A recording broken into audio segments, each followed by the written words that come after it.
for 30 years. Senator, there are 5 U.S. warships in the Mediterranean right now. Russia and China allegedly are sending warships as well.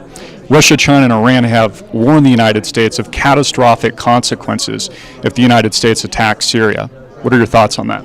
My thoughts are that it doesn't concern me in the slightest. And why is that? Because they will not act, just as they didn't act when the Israelis 4 times have taken out targets inside Syria. Syria said that they would react, and they didn't. The United States is the most powerful nation in the world, and we're not going to be intimidated by Russia and China. We are not. So I guarantee you that they will not act. If we launch these strikes against Syria, they will not act. Senator Ted Cruz said yesterday out of Texas that we should not act as al-Qaeda's air force. The al-Nusra Front is fighting alongside the Free Syrian Army, which is directly linked to al-Qaeda. Why was the United States fighting against al-Qaeda in Afghanistan, but now fighting alongside them in Syria?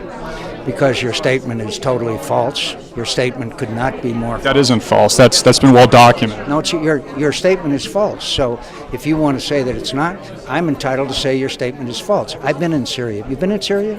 No. I have not. No, you have not. It's also clear that the American people overwhelmingly do not support a war in Syria. A research poll said 91% of Americans do not support it. Your statement was false, so I don't have any response to a false statement. Senator McCain, what do you say about your judgment on how to pick the good and evil in Syria when you yourself were photographed?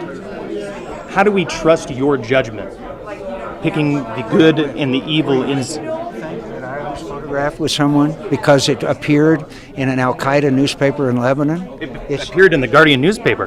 You obviously know what I'm talking about. How are we supposed to trust your judgment if you're photographed with known terrorists?